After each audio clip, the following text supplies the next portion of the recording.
Okay, so let's begin the Mishnah. We'll go back to what we spoke about last time. A Mishnah is made up of different parts. Let's get the thing. We have what's called the Reisha, and we have what's called the Seifa. Which means every Mishnah has, or almost every Mishnah has, the beginning part, the first part, and the Seifa, the end part. Then we often have that it's made up that itself of two parts. There's the Reisha, the beginning of the beginning part, and the Seifa, the Reisha, the end of the beginning part. Then there's the Reisha, the Seifa, the beginning of the end part, and the Seifa, the end of the end part. So this way, it's extremely and very much set. Every part and every aspect of the Mishnah is a set thing. In the Gemara, you don't have that because the Gemara is a discussion. The Gemara is a constant discussion on the Mishnah. There's a question, there's an answer, there's a proof. There's the different things which make up the discussion. But the Mishnah is a set thing. It's a set established concept. And therefore, the concept is there with exact things. And when you read the Mishnah, which is always important to remember, if a person didn't read the Mishnah, it's impossible for them to be able to have any real understanding of the Gemara. Often, when one doesn't understand the Gemara, the reason why one doesn't understand the Gemara is because they didn't properly understand the Mishnah. The first thing is to really take the Mishnah and get our head around it. But to get our head around it, we have to see what are the parts. So let's now look at this Mishnah. Then we'll go more into what it's all about. The Mishnah. We have the Reisha, the beginning of the beginning, and we start with the scenario, which means we're sitting in the Beis Medrash, and they speak about there is a situation. What's the halacha? So they said the scenario, the situation is Shnayim oichzin b'talis. Two people are holding on to a talis. Now it's important to recognize, what does that mean, Shnayim oichzin b'talis? It doesn't say in the Mishnah, Shnayim she'ochzu b'talis. Two people who were holding on a talis. Which means we're talking about, we're sitting in the Beis Medrash or in the Bestin, and in front of our eyes, we see there breaks into the shul, into the Bestin, there runs in two people, and they're both at the moment holding on to the talis. What do we see? And it's important to remember this concept. We see in front of our eyes the scenario. So it's not two people come in and they say so-and-so happened. Before anybody said so-and-so happened, we, the Bestin, the Dayanim, the judges of the Bestin, or the rabbi sitting in the Beis Medrash, see a scenario. They see a story happening in front of their eyes. What do they see? They see two people holding on to the talis. That's the first thing that happens before even hearing any claims. Then there's the claims. Once they see two people holding on to the talis, then we have Ze oimer ani mitzasiya. They're explaining why they're holding on to the talis. This one says, I found it. Ze oimer ani mitzasiya. The other one says, I found it. Ze oimer kula sheli. This one says it's all mine because I found it. And the other one says it's all mine. Now it's important to remember halacha. And even though when we learn a Mishnah, the first thing we should do is get the whole Mishnah clear. But I'm even going to jump in with a certain question, which is a very automatic question that one will ask as soon as they see this Mishnah. And that is the following. Let's start with the halacha. The halacha is, the Torah tells us, if a person is walking on the street and they find something, the Torah tells us we have an obligation to give it back to the owner. However, in order to have the obligation to give it back to the owner, there's two prerequisites that are here. Number one is you must have a way of proving who the owner is. If you don't know who the owner is, you can't give it back to him. Not only that, when there's a rule that you have to give it back to the owner, if you don't have 100% proof of who the owner is, you're not allowed to give it back to him, because it's not up to you to decide, okay, I'll give it back to this guy, because maybe the true owner will come. If you didn't properly check and search out who the proper owner is, there's an issue over here that you're not going to give it back to the right person. And therefore, the first thing that you need is you need to have a siman, you need to have a sign on it that the owner, the person says, I know the sign. It's not something which is able to be seen because he doesn't see it in front of his eyes, but he says there's this sign, something which a person would never realize, and that's his way of showing that he's the owner. Or he brings proof. He brings eidim, he brings witnesses that he's the proper owner. Then there's another situation.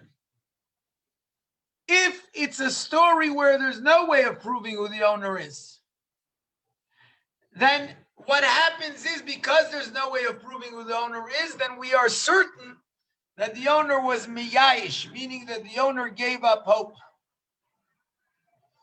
The owner gave up hope, and therefore it's considered to be hefker, it's considered to be ownerless, and the person who found it doesn't have to try and figure out who the owner is. It's his to keep. Now, the same thing if a person found something in a public place, and even if it did have a sign on it, if it's a public place where it's frequented by Jews and non-Jews alike, so the person for sure gave up, because he says there's no way, it's most of the people that are here are not Jewish, and so there's no way that I'm going to get it back. He gave up hope. Once he gave up hope, there's no need for me to find out whose it is. Now, it's a very interesting and intricate situation that we're talking about, because, for example, a talis is, number one, what's important to remember, because people often mistake this and they think that a talis means a talis that we wear in shul. Not necessarily. A talis means a garment. But the fact is that a garment usually has a sign on it, because a garment is woven or it's sewn, and a person will have something in it which is different than a different garment. So it's strange that we should even mention this talis. But what's even stranger is that if we're starting a mesechta and we're starting to talk about rules that are connected to another mitzvah, a mitzvah of finding a lost object, whether you have to give it back or not, we should have started this mesechta with the second chapter. The second chapter is Eilu Mitzias Shaloi Ve'eilu Chayev Lahachnis. The second chapter gives us the rules of when you're allowed to keep it and when not. And then that we know that it's something that's allowed to be kept, then you can tell me, okay, two people are holding on to a talis, each one claims I found it and therefore it's mine. Before we know that, how can the Mishnah start by telling us two people are claiming, one is claiming I found it and it's mine, the other is claiming I found it and it's mine? We don't even know about such a situation that when you find something, it's yours. First, we should learn the laws of when you find something, it's yours, when it's not, and then we can learn the laws of what happens when he's holding on to that talis. Now, the truth is, I'm asking this question because it's a very obvious question that comes up. However, I'm not going to answer this question, not now and not even this class. Please God, we'll learn more. We'll go delve deeper into the idea, because it's a very, very powerful question, but which obviously gives us a much more general understanding on the point and purpose of this mesechta. Because we mentioned earlier that there's 3 gates to say the Mesechta Nezikin. There's a tractate that talks about the laws of damages, monetary laws, and it has 3 gates. Bava Kama, the first gate, Bava Mitzia, the middle gate, Bava Basra, the last gate. Each one of them discusses another aspect. What is the aspect of Bava Mitzia? Now, once again, many people mistake the word mitzia or the word mitzia. There's two words mitzia. There's a word mitzia which comes from the word mitzasia. Mem, tzadik, yud, aleph, to find. And Bava Mitzia would then mean the gate that discusses finding lost objects, but that is not Bava Mitzia. Bava Mitzia is Mem Tzadik Yud Al Ayin Aleph, which means the middle. It's an Aramaic word for middle. It would be the same as the Hebrew word Emtza. See the Mem, the Tzadik, and the Ayin over here. Emtza. So it's the middle gate, not the gate that discusses lost object. It happens to be that much of our Masechta, or a part of our Masechta, does discuss that. But regardless, if we're talking about finding lost objects, start by telling us what it means and what you have to do with the lost object. It's a good question, and a question which will lead us to understand, maybe deeper, to appreciate what is the objective of this Masechta, which is a very important thing to know, but we will not start with that. Let's first try and wrap our heads around this Mishnah.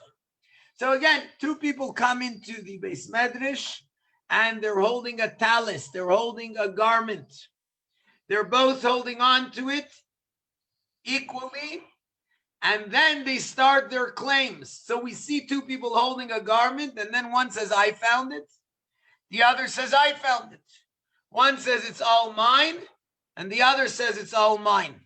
That's the claims. What's the ruling?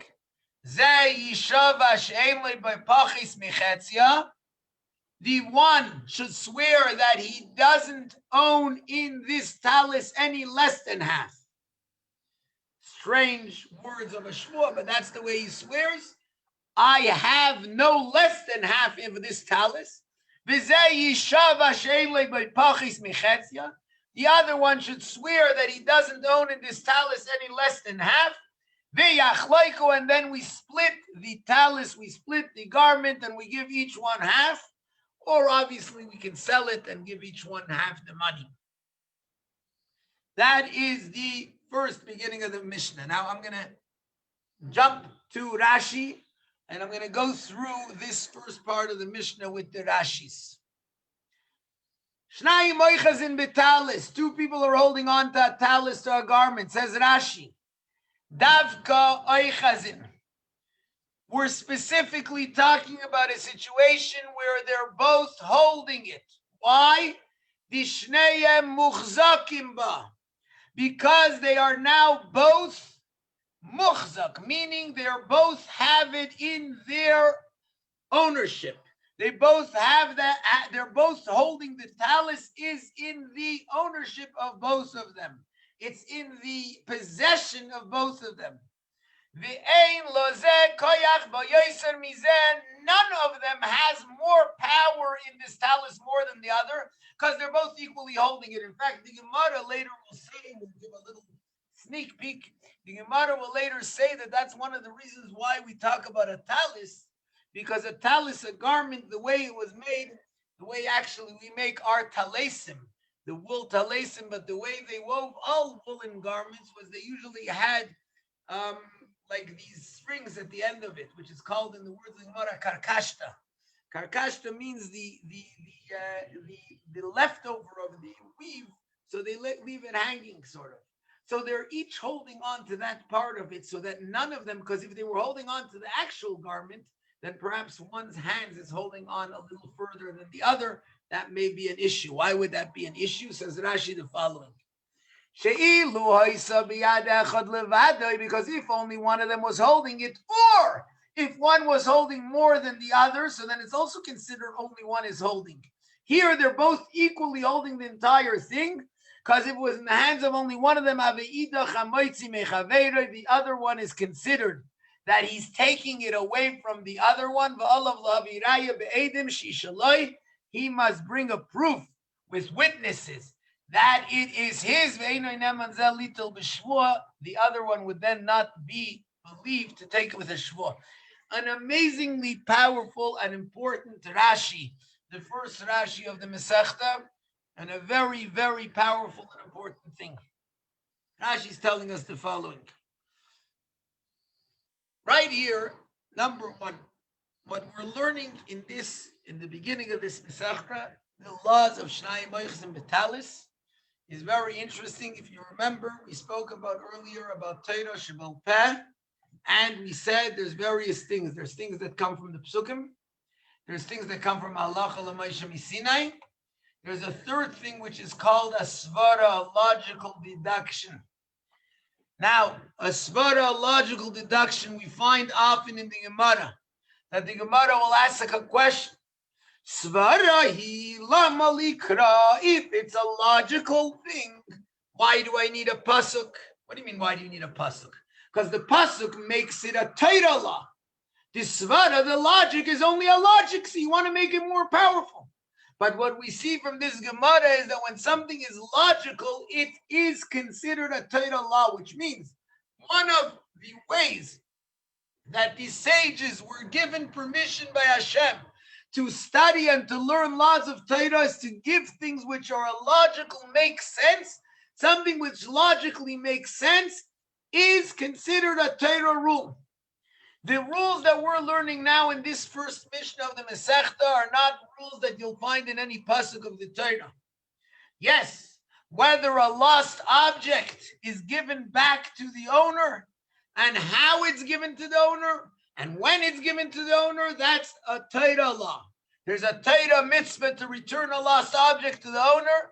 There's a Torah mitzvah that you must. The Torah also tells us that you have to first search out and make sure that it's the proper owner by the fact that he has a sign in. That's all Torah laws. This entire Mishnah is logic. Logic which is considered a Torah law. This is Hashem's wisdom, but Hashem's wisdom, the way it's understood by the logical deduction of the sages. The logic dictates that when two people are holding on to something, one person is claiming from the other that it's his.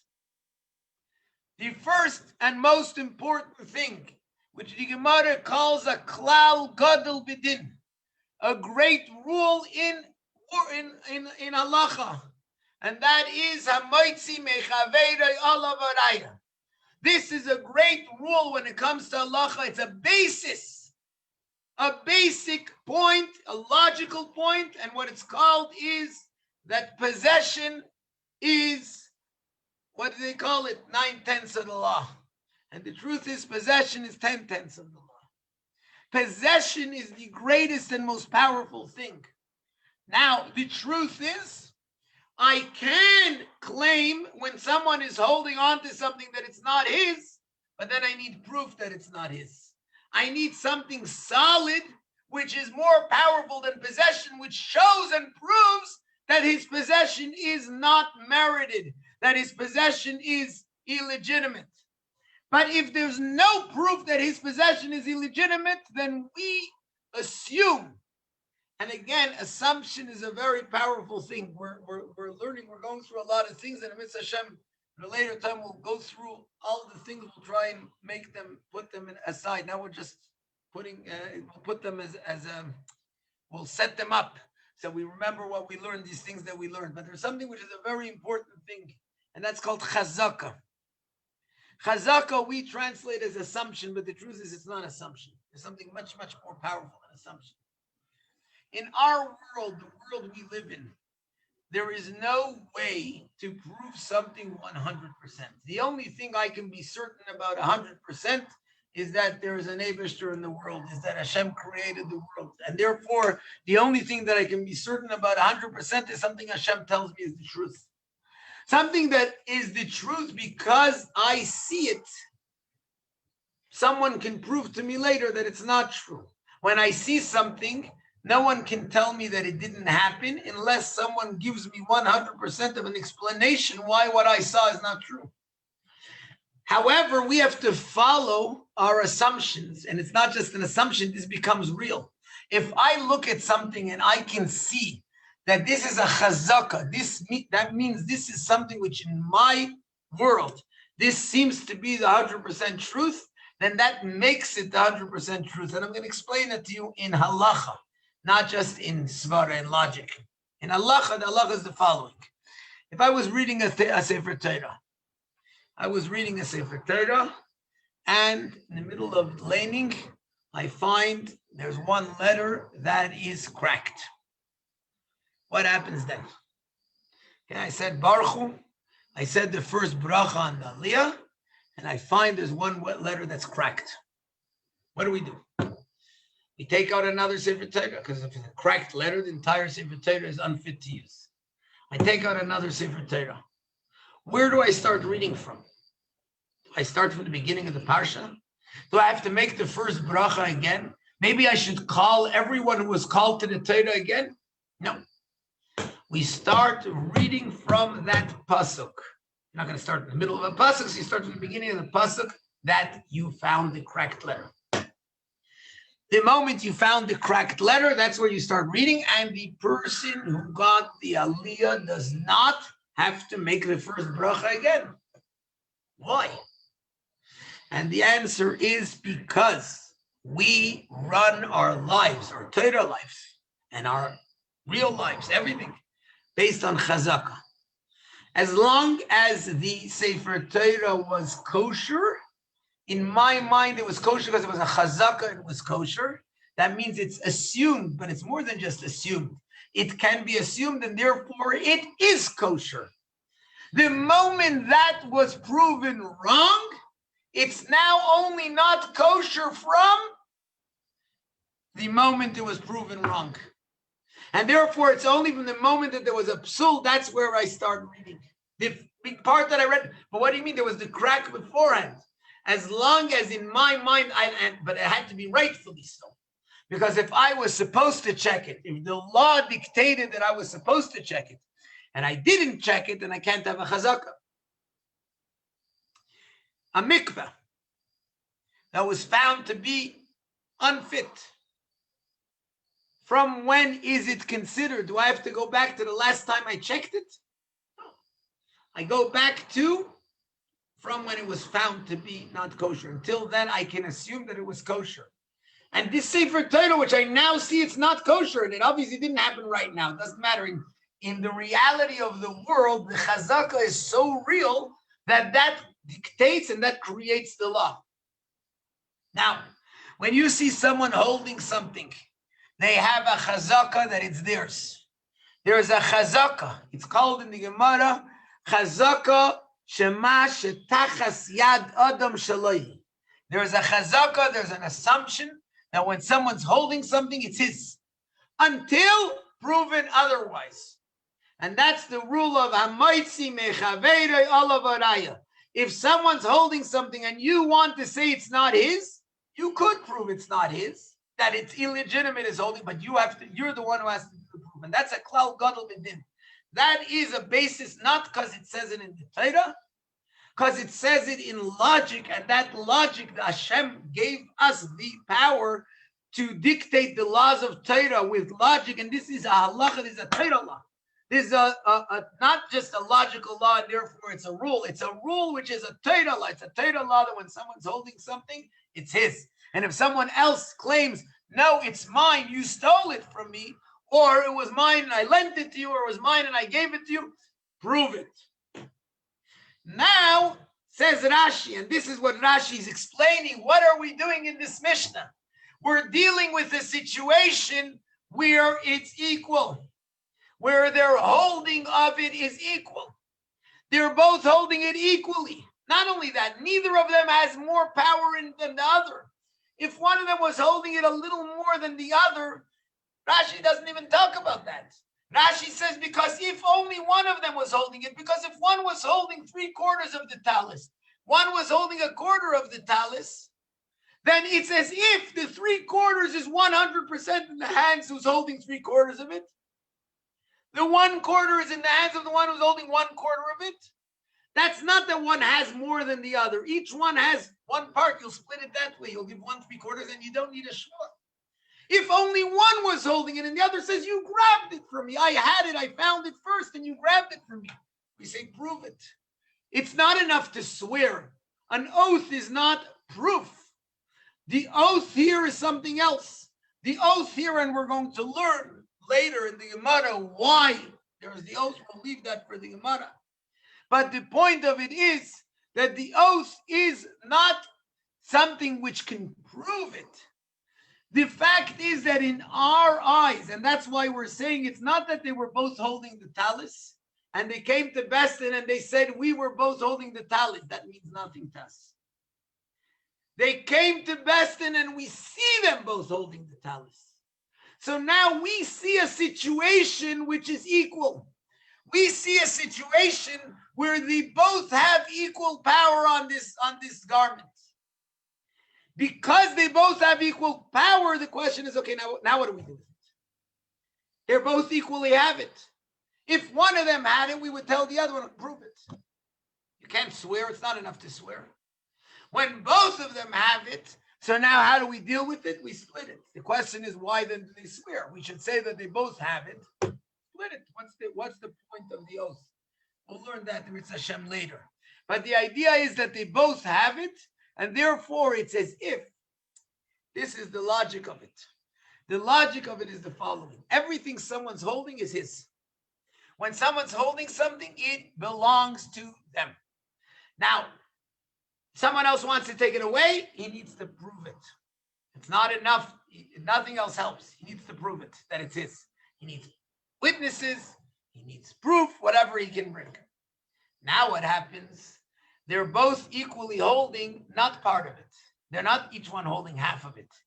Because they're holding the edges of the garment, they're actually both in front of our eyes. We see that they're both holding the whole thing.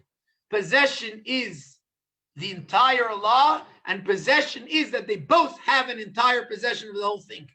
You can't give the whole thing to both of them. What do? Split it. Because what happens when two people own an entire thing? What does that mean? They're partners. Now each one wants it, you split it. Split it means either split it or sell it or whatever. The Gemara will discuss how to do that. That is the idea of what's going on over here. Now Rashi goes on to what are the claims. This one says it's all mine. First, this one said I found it. This one said I found it. This one says it's all mine. This one says it's all mine. That sounds very redundant. Who cares how it's all yours? Just say each one says it's all mine. So the Gemara will explain, the Gemara will explain, and we'll learn that at length. Why we have both things. Zayishava. Each one swears. Mefarish b'Gemara shvuzu lama. The Gemara will explain why this oath is necessary. Just split it. If they both have it, the whole thing, just split it. No, it's necessary to have an oath. Why do they swear? She'ein loy b'pachis mechetzia. It's a very strange, as we said when we were learning the Mishnah, it's a very strange lashon. Why do they say each one swears that he has no less than half? Say each one swears that he has half. So that we're going to learn in the Gemara. And then we split it. Now, say for the Reisha. So again, this was the Reisha. This was the first situation. The first scenario is that they're both holding on to the talis. And each one says the entire thing is mine. What do? Each one swears that he has no less than half, and we split it. Seifa the Reisha means we're basically continuing on with the same scenario that both are holding on to the talis, but the claims are different.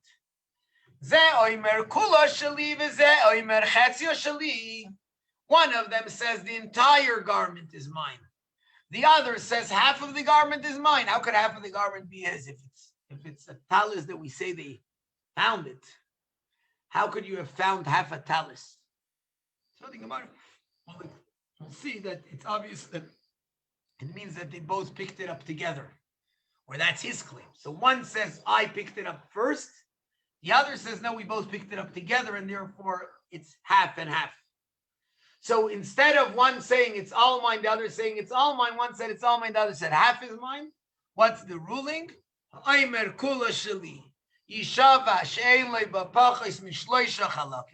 one that says the entire thing is mine should swear that he doesn't have in it any less than 3/4.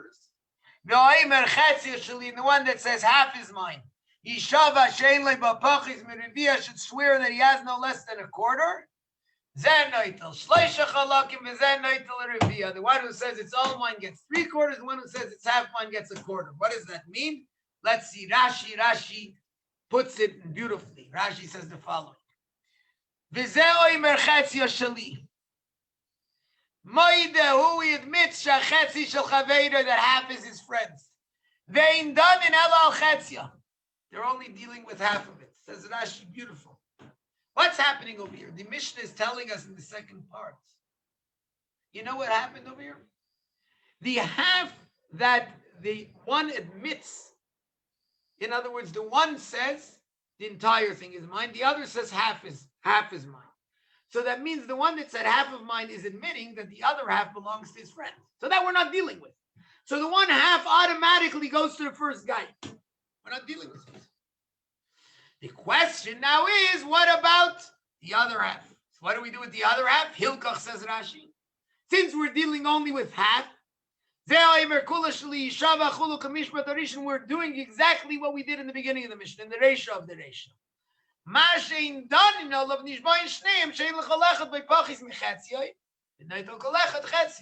We're only dealing with half. So that half that we're dealing with, we split. The half that we're not arguing about, we give it automatically to the first guy. The other half, we split in half. So half, which means a quarter, goes to the one who has already half, and he has 3/4, and a quarter goes to the other one. Now we continue. Now is the Seifa. The Seifa means now we're dealing with another scenario. And this is the ratio of the Seifa. This is the scenario we're talking about. What's the scenario? What happens if it wasn't the garment they were talking about? It was an animal. And they both come into Bestin. I mean, imagine this picture. Two people come into Bestin. They're riding an animal. They're riding a horse. They're riding a cow, whatever it is. They're riding it. They come into Bestin in that way. But again, it's not that they said, we were riding it. It doesn't help. Bestin has to see the possession that's taking place. So they see the two people riding on an animal. Or they weren't both riding it. One was riding it, the other one was leading it. If they're both riding it, it's like two people holding on to a garment. They're both, the entire animal is in the possession of each one. Because riding the animal, the whole thing is in your possession. If one is riding it, one is leading it, also they're equally, the animal is entirely in the possession of both. And what's their claims? Each one says the entire thing is mine. What's the ruling? You do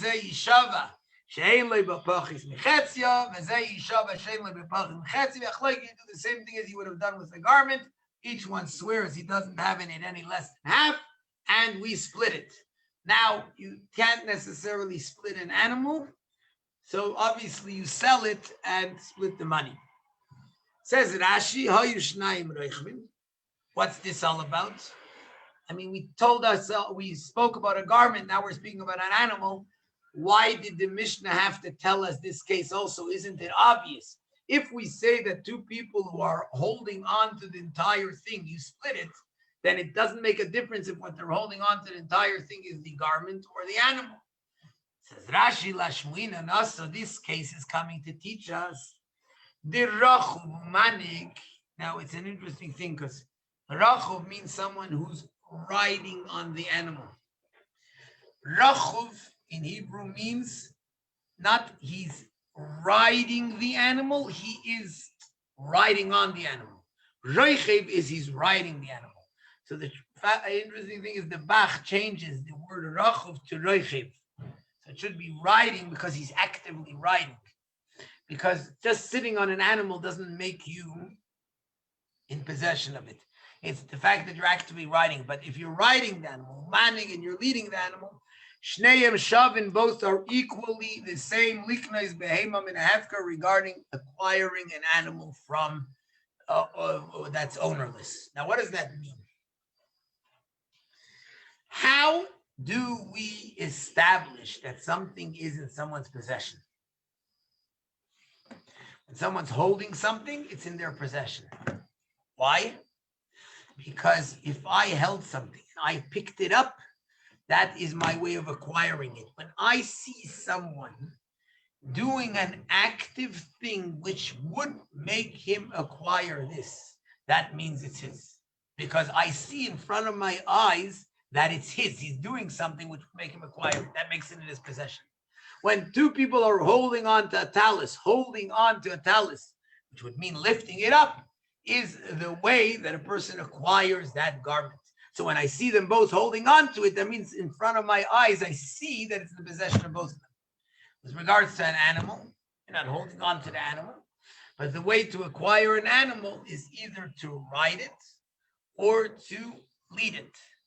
Now, they're both equally the same way to acquire it. I would think that riding it, since you're sitting on it, you acquire it in a more powerful way. When you're leading it, you acquire it in a less powerful way. But you say it doesn't make a difference. If you acquire it, if this is a way to acquire something, and we see best in front of our eyes, you're doing this acquisition, this act of acquisition, doesn't matter whether it was riding on it, where you're mamish on top of it, or leading it, it's the same thing, and you're both equally in possession of it.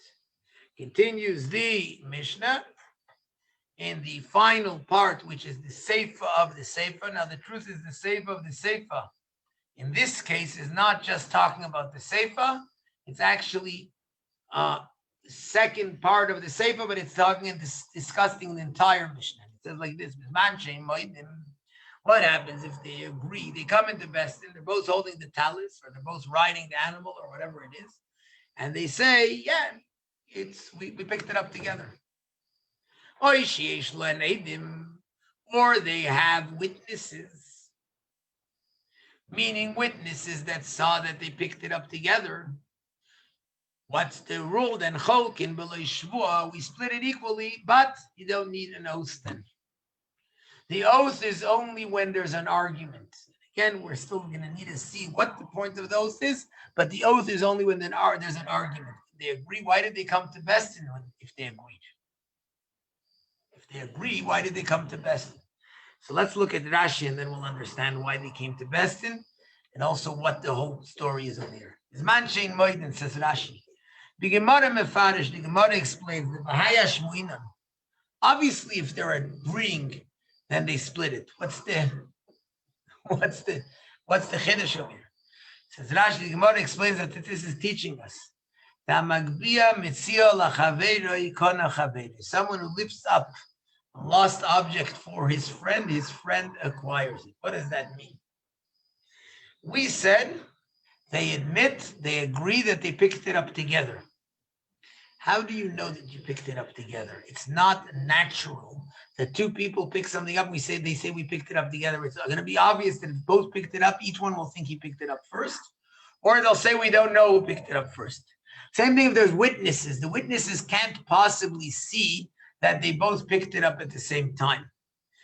What they could have said, that they're admitting to, or the witnesses are saying, is that one of them saw it, and the other one says, hey, could you pick it up for both of us?